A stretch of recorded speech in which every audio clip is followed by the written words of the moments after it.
qarindoshlar. Sharq Turkiston Surgundi hukumati televiziyasining xabarlar programmasini ko'rishinglarni qizg'in qarshi olamiz.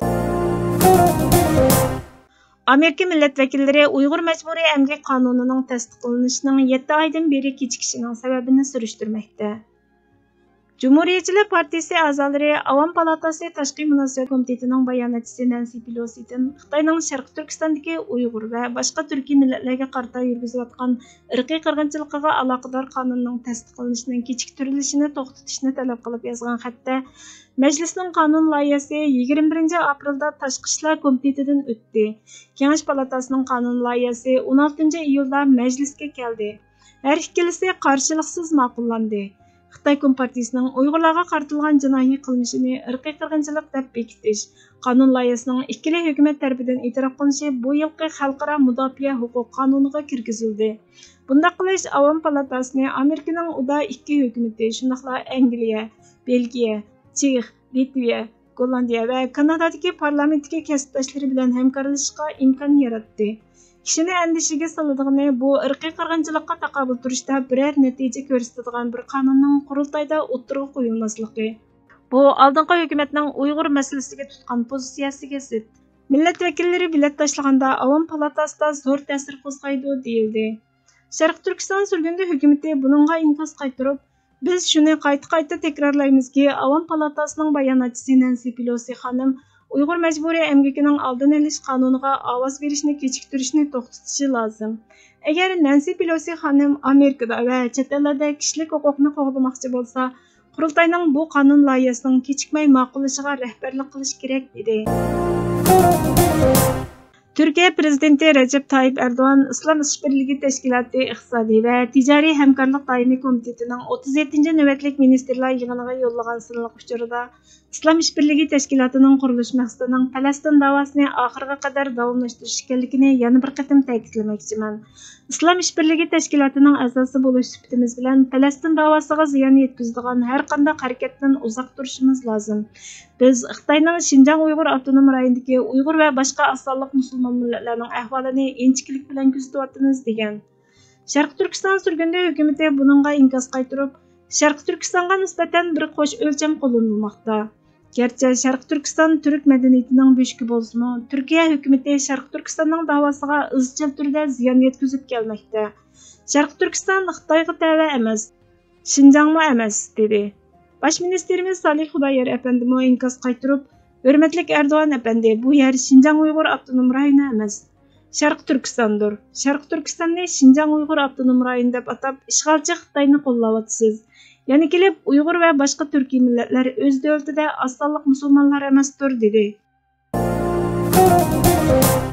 Angliya Avam palatasining rahbari Jacob Rees-Mogg payshanba kuni Angliya hukumat ministrlarining Beijing 2022 yillik qishliq olimpik tantarbiya musobaqasiga qatnashish uchun bilet zakaz qilmaganligini aytdi. Bu Xitoyga qarshi parlamentlar ittifoqining birlashma raisi Sirlan Dankan Simisning Angliya hukumatining Beijing qishliq olimpik tantarbiya musobaqasini diplomatik boykot qilishni e'lon qiladigan qilmaydiganligi to'g'risidagi so'ragan savoliga javoban e'lon qilindi. Jacob Rees-Mogg tantarbiyachilarning berib bormaydiganligini Angliya olimpik komitetining qaror qilganligini, hukumat ministrlariga bilet zakaz qilmaganligini aytdi. Xitoyga qarshi parlamentlar ittifoqining bayonotida xalqaro Beijing olimpik tantarbiya musobaqasini boykot qilish chaqiriqining kuchayganligi, Amerika prezidenti Baydenning Amerika amaldorlarining Beijing qishliq tantarbiya musobaqasiga qatnashmaydiganligini e'lon qilgandan keyin Angliyaning diplomatik boykot qilganligini uqtirganligini aytdi.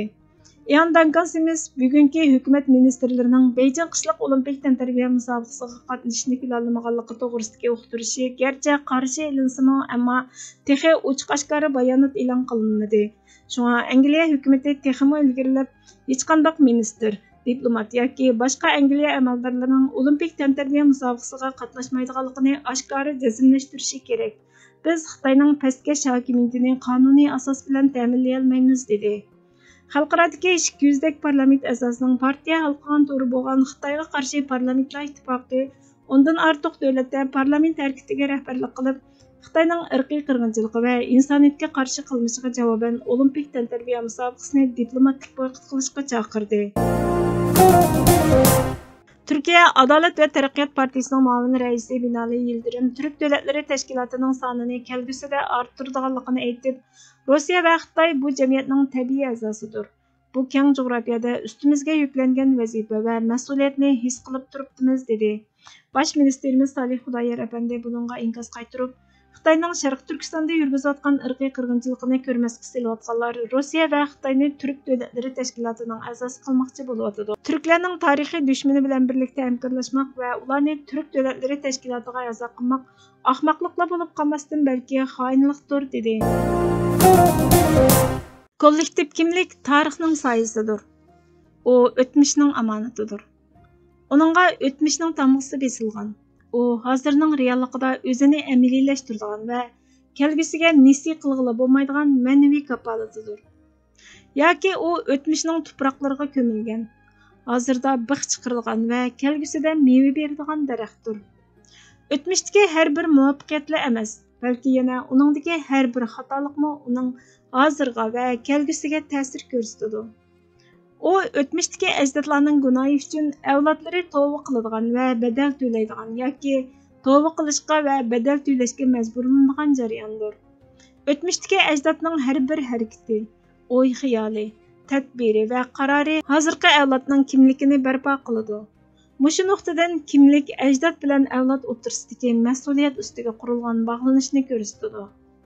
Şair Abdurrahim Ötkür'nün ıznamlıq şiirida ajdod bilan avlod o'rtasidagi bog'lanish mundaq ifodalanadi. Qaldı iz, qaldı manzil, qaldı uzoqda hammasi. Chiqsa bo'ron, ko'chsa qumlar, ham ko'milmas izimiz. To'xtamas karvon yo'lidan garchi otlar bek uruq. Tapqusi hech bo'lmasa bu izni bir kun nevrimiz, ya evrimiz. Ushbu she'rda ajdod boshlagan, ammo ta hozirgacha oxirlashtirilmagan bir safar bor. Bu safar Uyg'ur mavjudligining moyatlik yashash muhiti bo'lgan cho'lda bo'ron chaqqanda tirishib ming bir mushaqqatda asta ilgarilayotgan bir karvonning safaridir. Mazkur safar bir millatning ijodiyatiga qilingan safarning simvollashgan shaklda, ya'ni she'riy shaklda ifodalanishidir. Bu she'rning orqasida shundoq bir ideya borki, ajdodning izini tepish va uni o'chirmaslik uchun avlodlar bu yo'lni davomlashtirishi kerak. Hatta atlar bek uruq, yo'llar bek uzoq bo'lgan taqdirdami, bo'ronliq tunda ajdodlarning chiriqini o'chirmaslik, uning izini yo'qotib qo'ymaslik, u boshlagan yo'ldan taymaslik, keyingi avlodning va uningdan keyingi nurg'un avlodlarning mas'uliyatidir. Bu mas'uliyat ehtimol toki qiyomatgacha davomlashishi mumkin. Mamtimin Alaning Uyg'urlar psixologiyalik urushda nomli kitobidan elindi. Hürmetli görürmenler, haberlerimizden kökünanlar için köp rahmet. Kiler kıttım programımız görüşkice Allah'a emanet boğaysızlar.